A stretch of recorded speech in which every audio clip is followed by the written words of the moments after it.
Hey, this is Don Bailey here from LabMouse Security, and I want to create a video blog to address some of the drama that's been going on with the LZ4 bug release. It's been quite the trip. This bug is interesting, right? Because it was actually found by Ludwig a year and a half ago, before I ever stumbled on it during triage with the Linux kernel guys at the LZ0 or LZO bug, and it wasn't patched then.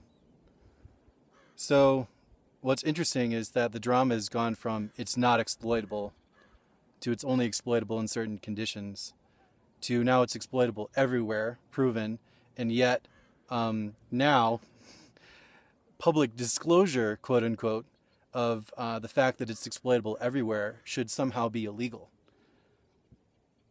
and unethical as well, which I think is ridiculous. It's just yet another odd, I don't even know what to call it, a hump in the road. This has been a very strange series of events here. But I wanted to address it really quickly, but do it in a way that's a little bit alternative from the way we usually discuss things in information security, because even though I was joking around on Twitter, I'm not much of the whole Eminem, fight back video kind of guy. I don't think that's necessary. And I think it's actually deconstructive and destructive in certain ways. So instead, I'm out here in the middle of nowhere, Colorado, at a place called Castlewood Canyon. And I'm here to talk about the dam at Castlewood Canyon and how it relates, how this instance relates to the issue that I'm addressing today. And I think it's a really interesting perspective. So let me show you what I'm here to talk about. That beautiful structure right there, or rather what's left of it. So I'm here at the dam ruins, and this dam is actually really interesting because it burst in 1933. And even though a lot of people in Colorado should know about it, people don't because it's such an ancient piece of Coloradan history, So this dam was built in 1890. Well, it really completed in 1891, but most people say 1890, regardless. This dam burst in 1933. It was architected, or rather engineered, by an individual named A.M. Wells. A.M. Wells worked for a Denver water company, and back in the day, they thought that this was an indestructible dam. What's interesting about this dam is that very point. They thought it was indestructible. And what's even more interesting to me is that in the press, it was often discussed that this particular dam had severe structural flaws, and the integrity of the dam itself was subject to a lot of question. What's weird, though, is that when people tried to disclose the issues with the dam and talked about specific points regarding the dam's integrity, as in the sandstone that was the foundation layer underneath the dam, how it was actually starting to erode, or that there were actual spouts or holes within the dam itself that had started to leak, A.M. Wells and the individuals at the Denver Water Company came out in the press with a very, very strong offensive front. They basically said that anybody that had an issue with this particular dam was just going to the press out of spite, that they had no interest in actually disclosing anything important that was, pertinent to the people that lived in Denver and people that lived in the surrounding area. And they ignored it.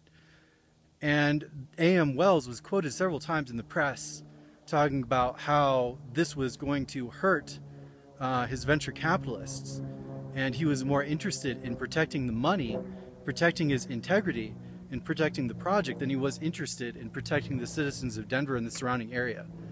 So what's interesting about this flaw, this vulnerability that was discovered, in 1933 when this dam burst, even though it is 40 miles away from the city of Denver, it flooded downtown Denver. And it caused 2 recorded deaths.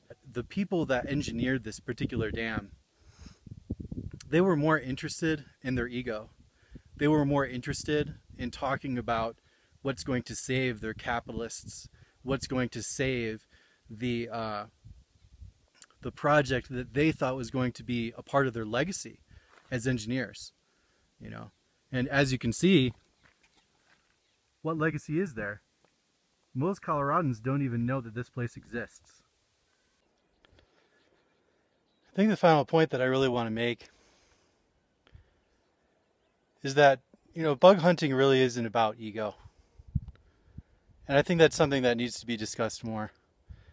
Because it's cool to make a website with a bug or for a bug, with a cool logo and its own domain name and everything, but it really doesn't get you much at the end of the day.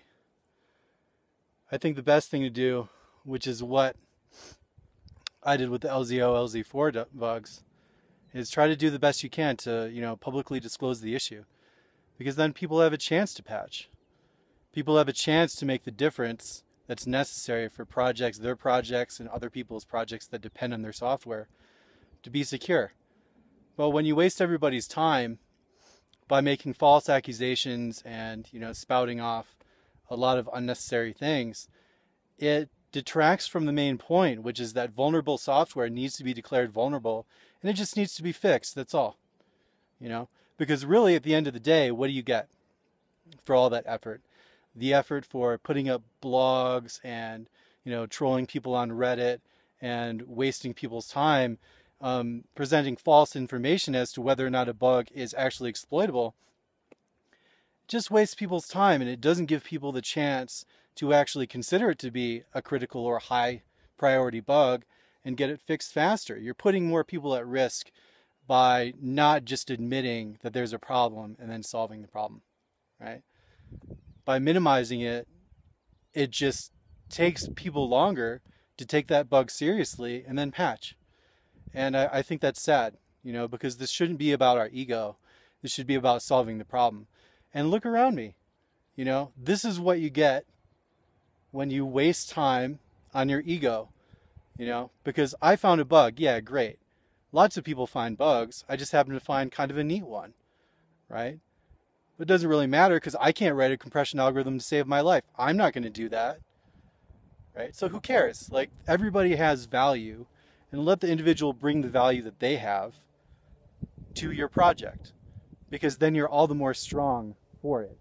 Otherwise, when you waste time and you battle and you just try to, fight the battle in the press instead of just doing what's necessary to show people that they should be confident in your engineering skills and confident in the way that you represent your project from a security point of view, what do you end up with?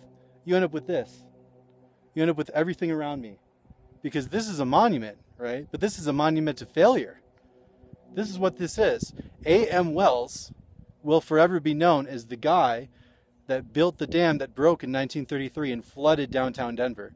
A mountain, pretty much prairie desert town. Like, how does that happen?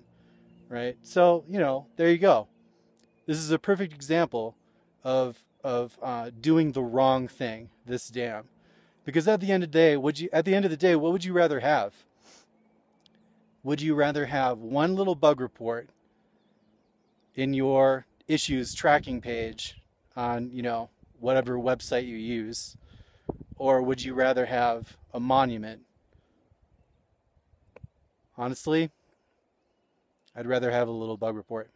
With flowers in my way.